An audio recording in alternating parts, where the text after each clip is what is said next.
부활하신 주님, 오늘도 위로의 성령님으로 우리 안에 그리고 예배하는 우리 모임 가운데 기쁨으로 임재해 계시는 줄로 믿습니다. 오늘 성가대가 초대교회 성도들의 그 믿음의 트레이드마크인 주님의 재림을 간절히 사모하는 신앙의 고백이 담긴 마라나다라는 찬양을 해 주셨습니다. 오늘 우리는 만나면 안녕하세요 혹은 할렐루야 이렇게 인사하지만 초대교회 성도들은 마라나다 이렇게 인사를 하면서 서로 격려했다고 합니다. 우리 옆에 계신 분에게, 좌우에 계신 분에게 다시 한번 씩씩하게 인사하겠습니다. 마라나다. 말 안 하다가 아니고 마라나다. 주님이 곧 오십니다. 할렐루야. 지난주에는 노블레스 오블리주라고 하는 그런 제목으로 가진 자의 거룩한 특권, 책무에 대한 말씀을 드렸는데, 오늘은 천한 인생, 귀한 믿음이라는 주제로 계속해서 여호수아서를 공부합니다. 미국이 나온 소설가 중에 나다니엘 호도인이 있습니다. 이분이 1850년에 주홍글씨라고 하는 소설을 펴냈습니다. 사진을 보시면 책 표지가 저랬습니다. The Scarlet Letter. 그래서 색깔까지도 저렇게 주홍색으로 책을 펴냈다고 합니다. 내용을 보면 17세기에 이 청교도 사회를 배경으로 하고 있습니다. 그리고 매사추세츠, 보스턴을 중심으로 하고 있고, 작품의 주인공인 여자 헤스터는 어느 목회자와 간통죄를 저지르게 되는데 발각이 되어서 이제 아주 끔찍한 형을 받게 됩니다. 평생을 가슴에 그 간통이라고 하는 영어 단어의 첫 글자인 대문자 A 자를 이렇게 붙이고 저렇게 살아야 하는 거죠. 사생아까지 낳았으니까. 그래서 주위에 이렇게 지탄을 받으면서 평생을 살게 됩니다. 일종의 사회적 낙인이 찍히는 것이죠. 오늘날 우리는 정보통신 혁명 시대를 살고 있습니다. 여러분들도 아시죠? 여러분에 대한 개인 정보가 여러분이 모르는 사이에 이미 많은 사람들에게 알려져 있다고 하는 것. 여러분의 생년월일부터 해서 그 다음에 여러분의 친구들, 여러분이 뭘 좋아하는지 이런 것들이 벌써 많이 이렇게 사람들에게 알려져 있습니다. 노출이 되고 있다는 거죠. 그렇기 때문에 오늘날 우리가 살고 있는 이 시대는 과거보다도 한 번 이렇게 낙인이 찍히면 이것이 삽시간에 퍼지는 것입니다. 과거에 부정을 저질렀던 그런 사람이 그래서 새로운 삶을 시작하기가 여간 쉽지가 않습니다. 사람이 한번 문제 있는 사람으로 낙인이 찍히면 아무리 노력을 해도 세상 사람들은 좀처럼 현재의 모습으로 이렇게 잘 받아주려고 하지 않습니다. 자꾸만 과거의 모습으로 기억하려고 하는 것이죠. 소위 낙인 효과 때문입니다. 오늘 우리는 지극히 아주 천한 그런 인생이었음에도 불구하고 이것을 믿음으로 잘 극복을 해서 결국은 존귀한 믿음의 반열에 오른, 자신만이 아니라 자신의 가문까지 아주 훌륭한 믿음의 가문을 이룬 한 여인을 만나게 됩니다. 그녀의 이름은 라합입니다. 오늘 사건의 배경은 여리고죠. 여리고는 인류 최고의 도시 중에 하나입니다. 최고라고 하는 말은 가장 오래되었다 하는 말입니다. 유다 광야가 이렇게 끝나는 마지막 지점에 위치한 아주 오아시스가 많은 물이 풍부한 엘리사의 샘도 있고 먹을 것도 많은 그런 아주 유다 광야와 요단강 사이에 위치한 그런 도시였습니다. 교통의 요충지였습니다. 그러다 보니까 많은 사람들의 왕래가 있었고 물류의 유통이 있었고 그리고 돈이 있는 사람들이 많이 오다 보니까 유흥업소가 많았어요. 그리고 홍등가도 자연히 많았습니다. 여러분, 오늘 성경에 보니까 라합의 직업을 기생이라고 그렇게 표현하고 있습니다. 어떤 분들은 주막집 여인 정도 되겠지, 여관집 주인 정도 되겠지, 이렇게 좀 관대하게 생각하는 분들도 계시지만 이 라합의 직업을 표현한 그 야고보서 2장을 보면 거기에 헬라어 원어로 기생을 포르네라고 적고 있습니다. 여기서 그 유명한 포르노가 왔습니다.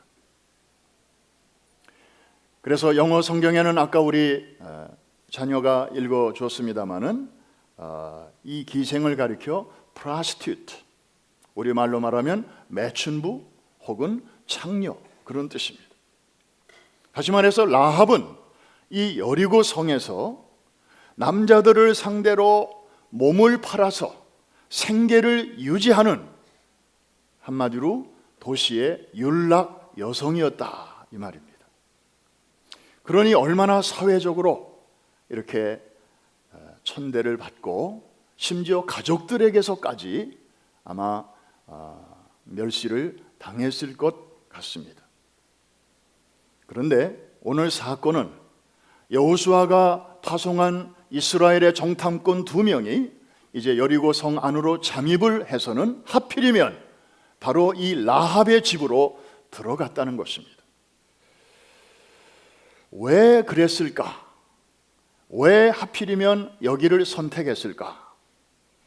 몇 가지 이유가 있겠습니다. 첫째로는 아까 말씀드린 대로 이 라합의 비즈니스는 많은 사람들이 왕래하는 곳입니다. 돈 있는 사람들이 쉬어가는 곳입니다. 와서 술을 한 잔 마시고 술이 들어가면 술 기운에 뭐 이런 얘기 저런 얘기 이제 막 언성을 높이면서 나누게 되죠. 그러니 정탐꾼들의 입장에서는 이 여리고성 전체의 민심을 잘 파악할 수 있는 아마 좋은 환경이었을 것입니다. 게다가 지금 이 라합의 비즈니스의 위치가 성벽 위에 있었다 그랬습니다. 높은 곳에서 여리고성 전체를 이렇게 조망할 수 있는 그런 장점도 있었을 것입니다. 여리고 왕이 형사들을 이곳으로 급파를 했습니다. 왜냐하면 누군가가 밀고를 했기 때문입니다. 그만큼 여리고성은 정보망이 아주 탄탄했습니다. 누가 수상한 사람이 오면 그 즉시 이렇게 관계기관에 정보가 갈 정도로 아주 물샐 틈 없는 그런 정보망을 갖추고 있었던 모양입니다. 그런데 우리는 여기서 이제 라합의 돌출 행동을 주목할 필요가 있습니다. 형사들이 와서 묻습니다. 여기 누가 왔었다는데? 라합의 대답은 이렇습니다. 예, 맞습니다. 수상한 사람이 2명이 왔었습니다. 사실대로 얘기를 합니다. 그 다음에는 이렇게 얘기를 합니다. 해질 무렵에 성문이 닫히기 직전에 이 사람들이 떠났습니다. 어둑어둑 해질 무렵에 이 사람들이 나갔습니다. 뭐 시간을 보니 부지런히 쫓아가면 캐치업 따라갈 수도 있을 것 같습니다. 빨리 한번 가보시오. 앞에 부분은 사실, 뒤에 부분은 거짓말이었습니다.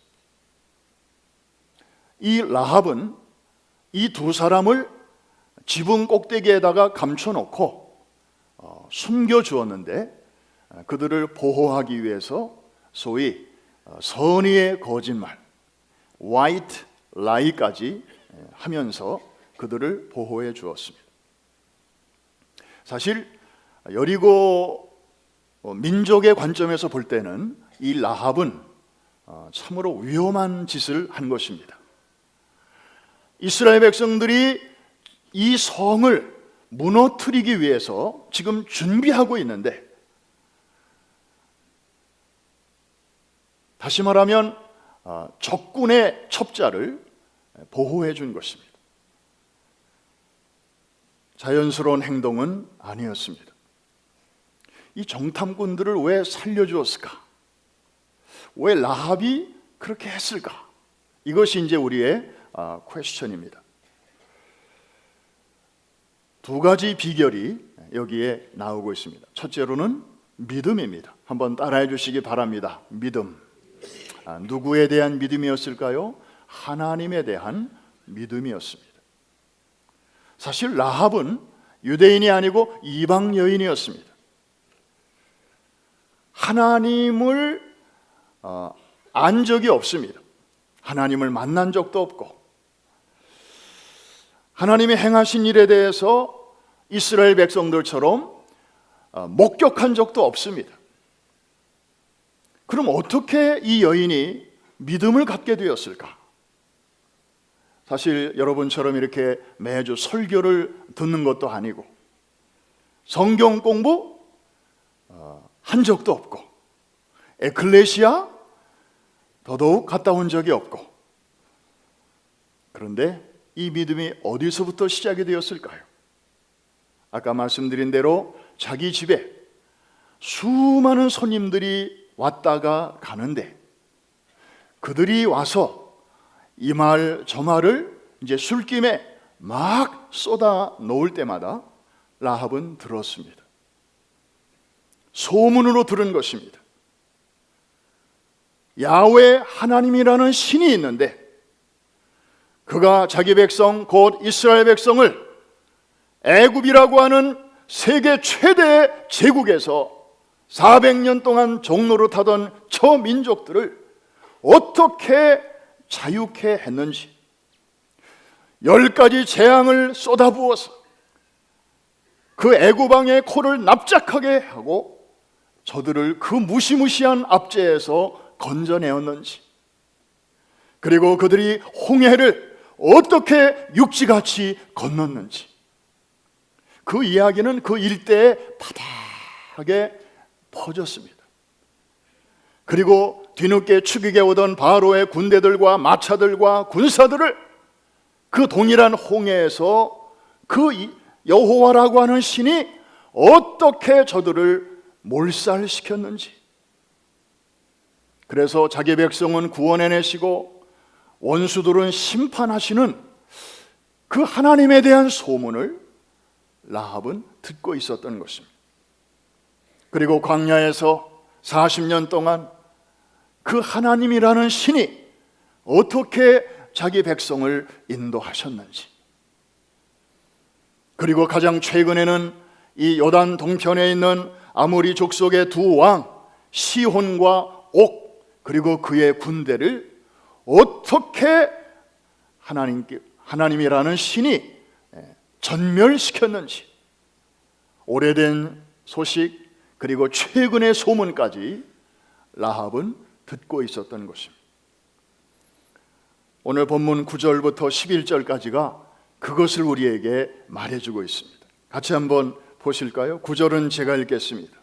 말하되 여호와께서 이 땅을 너희에게 주신 줄을 내가 아노라. 지금 라합이 두 명의 정탐꾼에게 하는 말입니다. 우리가 너희를 심히 두려워하고 이 땅 주민들이 다 너희 앞에서 간담이 농나니. 그러니까 이런 소문은 자기만 들은 게 아니죠. 이 여리고 성에 있는 대부분의 사람들이 이런 소문을 바람결에 다 듣고 있었다는 이 말입니다. 그래서 생각이 있는 사람은 간담이 지금 서늘해 있다 이 말입니다. 자, 10절 말씀은 다 같이 시작.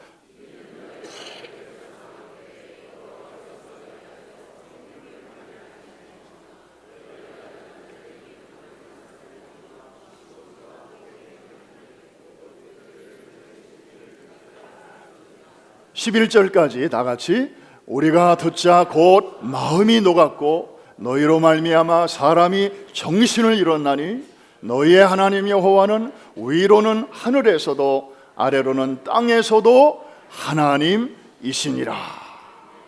와, 참으로 놀라운 신앙 고백이 저 이방 여인, 직업으로 말하면 그런 직업을 가진 아주 천한 신분을 가진 여인의 입에서 저런 위대한 고백이 지금 터져 나오는데, 그 비결은 바로 10절 끄트머리에 있는 한 단어입니다.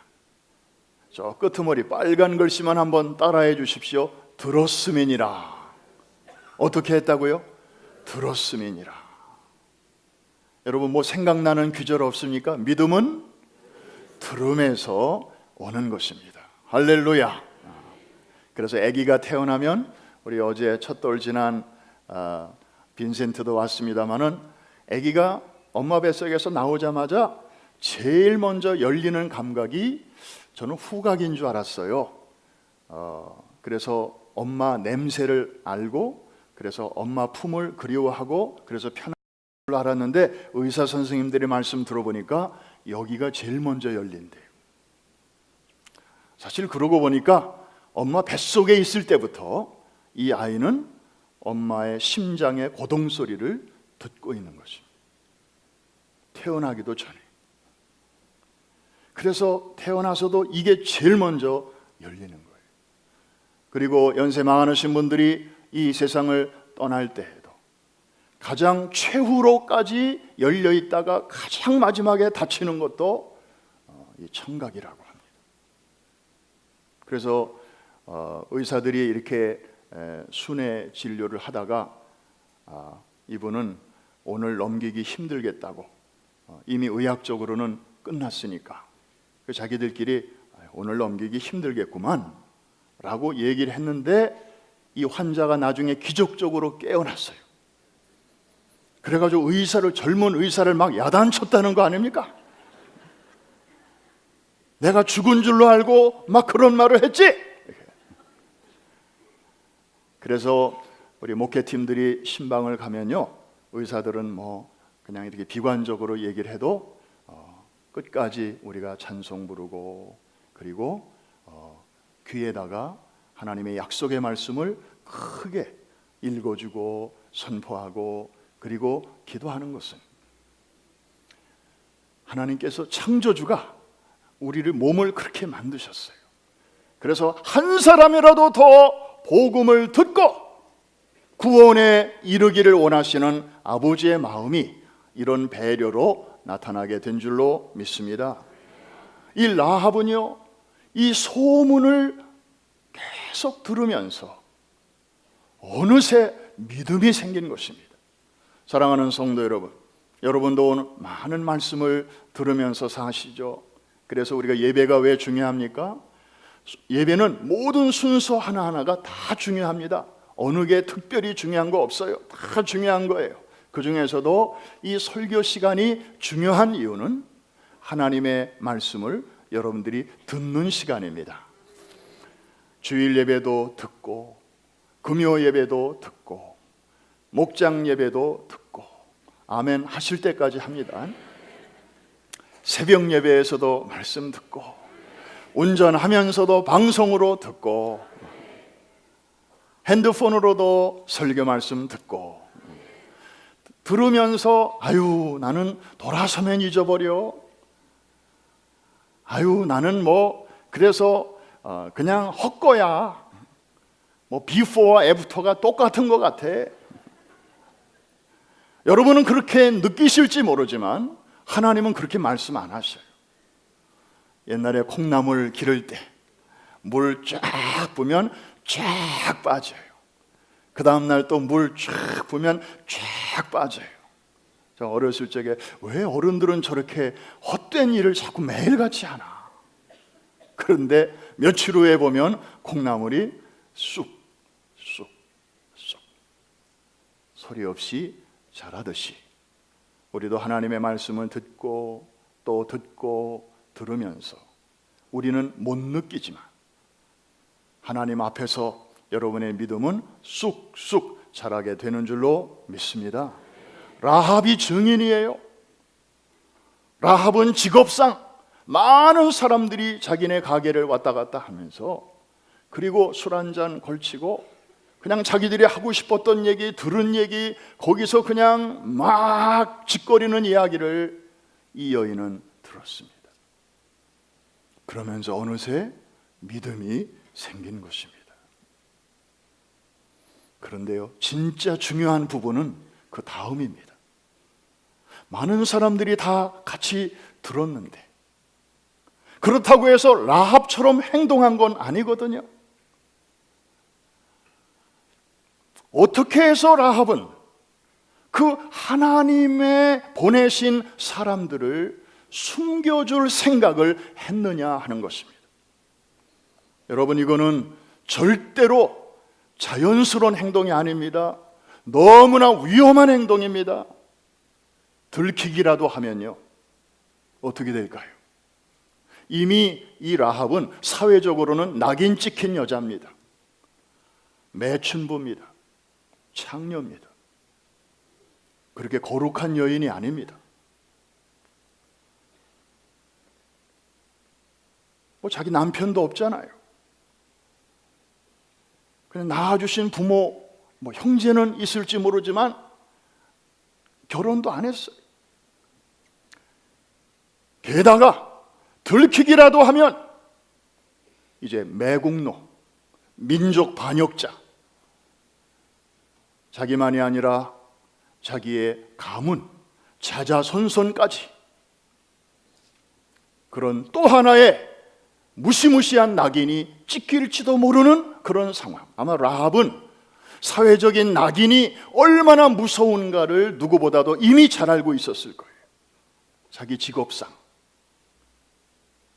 그렇기 때문에 또 다른 상처가 생기는 것에 대해서 너무나 두려움이 컸을 것입니다. 그럼에도 불구하고 라합은 이 두 사람을 자기 집에다가 숨겨줍니다. 자기 집 바깥에다가 숨기는 것도 아니에요. 자기 집의 지붕, 그 꼭대기에다가 숨겨줍니다. 이 발각되면 이거는 빼도 박도 못하는 거예요. 다시 말해서 라합은 속에 있는 믿음이 이렇게 겉으로 행동으로 표현되었다고 하는 것입니다.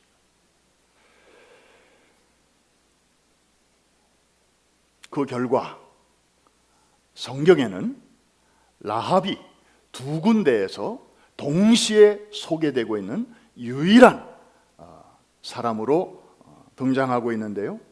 첫째는 히브리서 11장입니다. 믿음장으로 알려진 것이죠.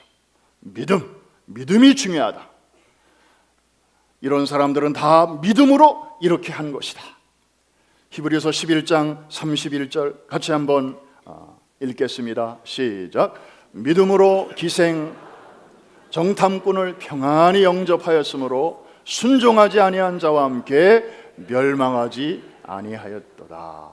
정탐꾼을 잘 영접하고 숨겨주고 보호해 주므로 나중에 여리고성이 멸망할 때 다른 사람들은 다 망했지만 라합과 그의 가족들은 보호를 받은 것이죠. 이런 일이 무엇으로 가능했다고요? 믿음으로입니다. 한번 따라 하십시다. 믿음으로. 믿음이 중요한 거예요. 그런데 성경 야고보서를 보면 믿음이 있다고들 말을 하면서 행함이 따르지 아니하면 그거는 이상한 믿음, 건강하지 않은 믿음, 죽은 믿음이다. 그러면서 믿음의 또 다른 얼굴인 행함에 대해서 말씀하고 있는데, 아까 히브리서 11장에서 보였던 믿음의 사람들은 야고보서에는 안 나와요. 그 사람들 다 어디 갔습니까? 야고보서에도 나와야 될 거 아니에요. 안 나와요.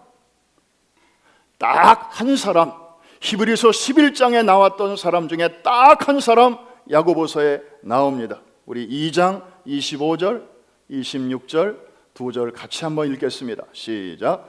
또 이와 같이 기생 라합이 사자들을 접대하여 다른 길로 나가게 할 때에 행함으로 의롭다 하심을 받은 것이 아니냐. 영혼 없는 몸이 죽은 것 같이 행함이 없는 믿음은 죽은 것이니라. 저는 깜짝 놀랐습니다. Only 라합, 이 한 여인, 여기도 나오고 저기도 나와요. 온전한 믿음, 온전한 행함. Beautiful balance. 그 모델로 하나님은 라합을 선택하셨습니다. 우리 모두에게 이 은혜가 있기를 주의 이름으로 축원합니다. 지극히 천한 신분이었지만 라합의 믿음은 그 누구에 뒤지지 않는 참 온전한 믿음을 소유한 여인이었습니다. 행함으로 표현되는 믿음이었습니다. 이건 이 이야기는 그냥 여러분들이 참고로 그냥 들으시면 되겠습니다. 실제로 있었던 일은 아닌데 한국의 유명한 원로 목사님 중에 한 분이 설교 중에 하신 그냥 예화예요. 어느 도시에 목회를 아주 잘하시는 목사님이 계셨습니다. 맨 땅에 개척해서 아주 열심히 목회를 하시다 보니까 교회가 크게 부흥을 했습니다. 그러다 보니 목사님이 과로로 병을 얻었어요. 신장이 문제가 생겨서 이제 투석을 하시게 됐어요. 그런데 그것도 너무 오래 하다 보니까 이제는 투석도 소용이 없게 됐어요. 유일한 방법은 이제 남의 건강한 신장을 이식 받는 길밖에 없게 되었습니다. 목사님이 이 얘기를 누구에게 해야 되나 그러다가 평소에 행함이 없는 믿음은 죽은 믿음이라고 사랑의 실천을 자주 설교 시간에 이제 하셨으니까 우리 교인들 중에 자신의 콩팥을 떼어줄 만한 사람이 한 사람 정도는 있지 않겠나. 그래서 어느 날 설교 시간에 어렵게 이제 당신의 이야기를 꺼내신 거예요. 그래서 그 콩팥을 하나만 떼줄 사람 손 좀 들어보라고. 아무도 안 드는 거예요.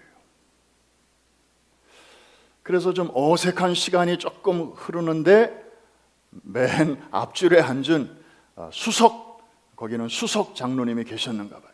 수석 장로님이 손을 이렇게 딱 드시더래요. 그러니까 그걸 신호로 해서 그 옆에 있는 다른 장로님들, 안수 집사님들, 심지어 권사님들, 집사님들까지 다, 그래서 3,000명의 교인이 다 손을 들었다는 거예요. 목사님이 너무 기쁘셨어요. 그러면 그렇지, 내가 목회를 엉성하게 하지는 않았구나. 그런데 좀 정신을 차리고 생각해 보시니까 신장이 3,000개가 필요한 건 아니거든. 오직 한 개만 필요해요. 그래서 목사님이 이런 제안을 하셨습니다. 제 머리카락을 지금 뽑아서 공중에 날릴 테니까 요것이 자기에게 떨어지는 사람이 자신의 콩팥을 드리는 거로 그렇게 하십시다. 그리고 이제 그러기 전에 우리 한번 합심해서 기도하자고.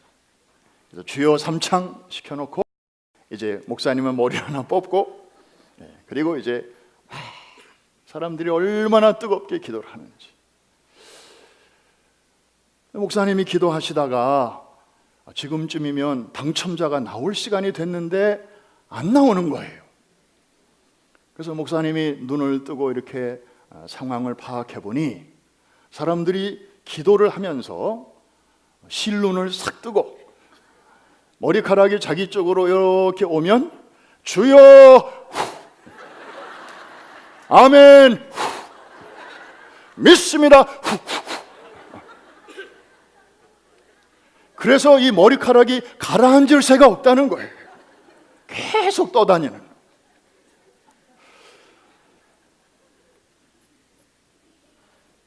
어느 목사님의 예화에 나오는 얘기입니다. 무슨 얘기인가요?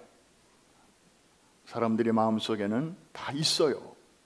그런데 이게 표현되는 게 쉽지 않다는 것입니다.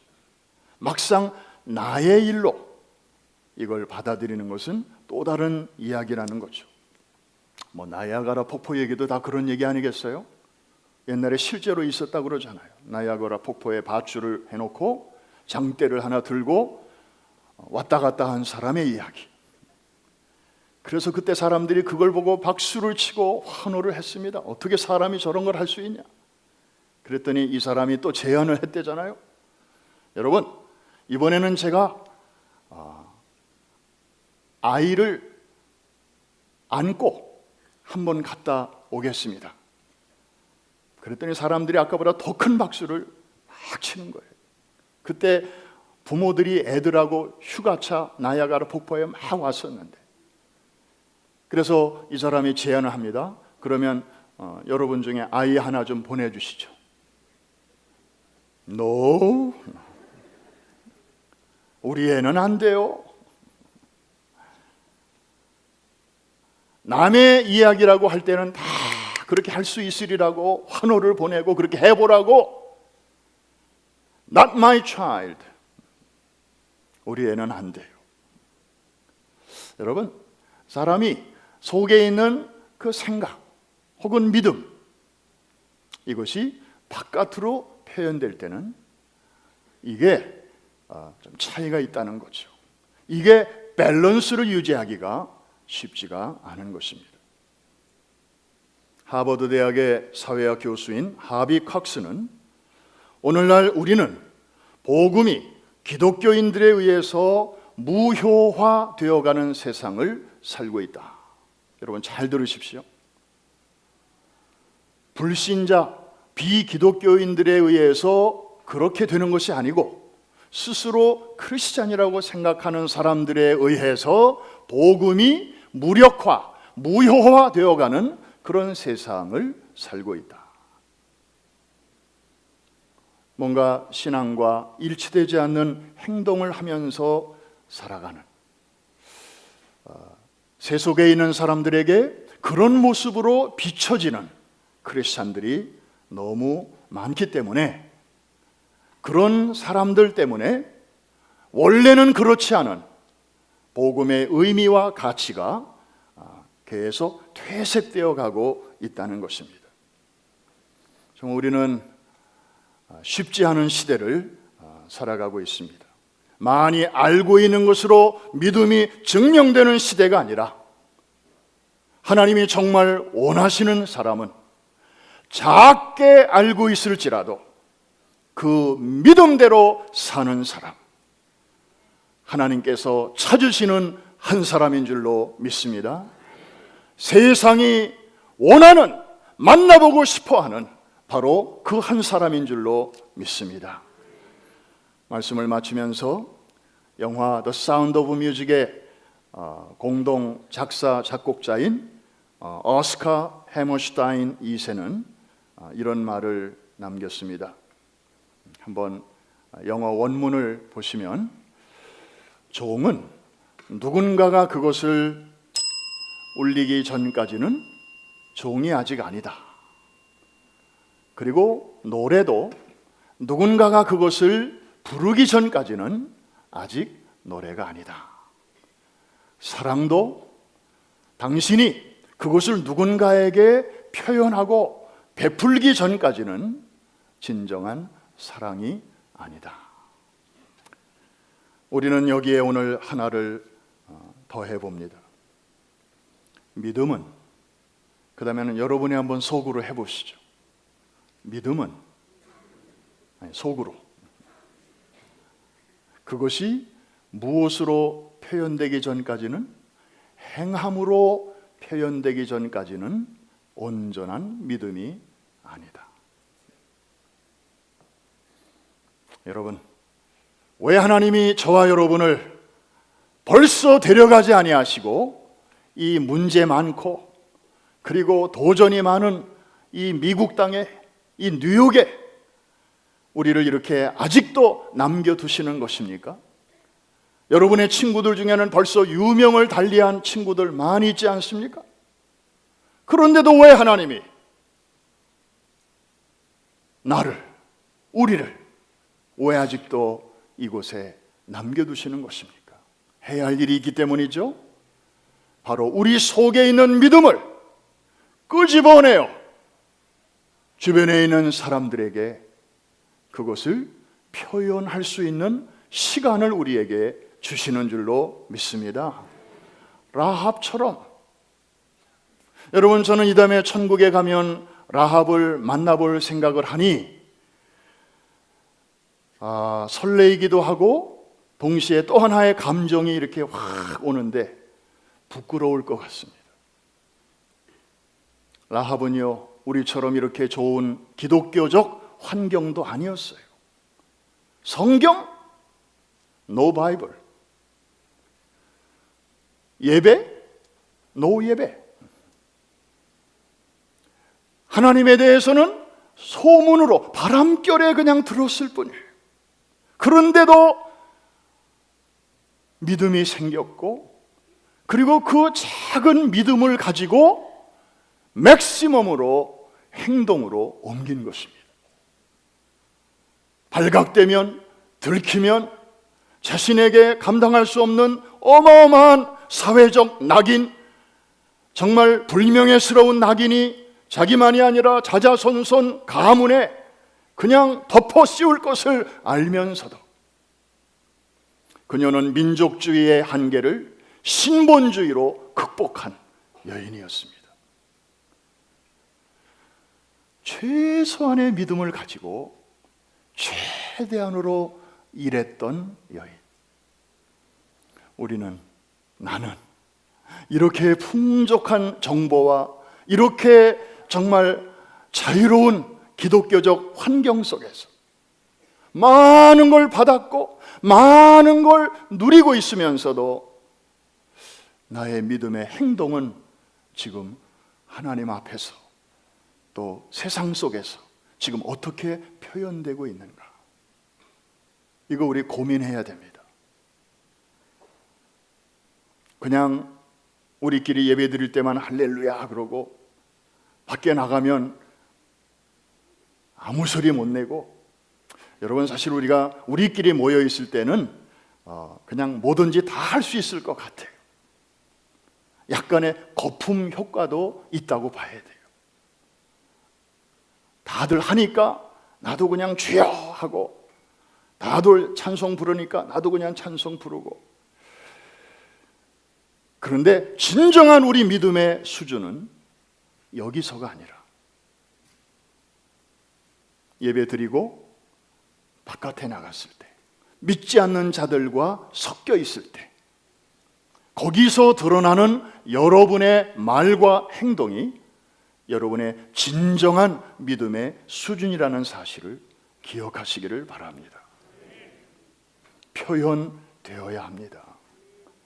그러기 전까지는 온전한 믿음이 아닙니다. 불러줘야 노래이고, 울려줘야 종이고, 베풀어줘야 사랑이듯이 우리 부모들이 자식 다 사랑합니다. 그런데 우리 어른들은 잘 표현을 안 해요. 지들이 때 되면 알겠지 뭐. 그러니까 애들은요, 그걸 오해를 하는 거예요. 우리 부모는 열심히 일은 하는데 우리를 별로 안 사랑하는가 봐. 돈이 더 중요한가 봐. 절대로 그런 거 아닌데, 애들은 어른처럼 생각이 이렇게 폭넓지가 않기 때문에 애들 얘기를 들어보면 그렇게 오해하는 애들이 참 많아요. 사랑하는 성도 여러분, 여러분 속에 있는 그 애틋한 사랑, 우리의 남은 생의 첫날인 오늘부터라도 표현하면서 사시기를 주의 이름으로 축원합니다. 그게 우리 인생을 풍요롭게 하고, 그리고 주변을 따뜻하게 하고, 불필요한 오해를 불러일으키지 않고, 거기에 우리의 작은 그런 액션을 통해서 하나님의 사랑과 샬롬의 평강이 여러분 주변으로 이렇게 번져가게 될 줄로 믿습니다.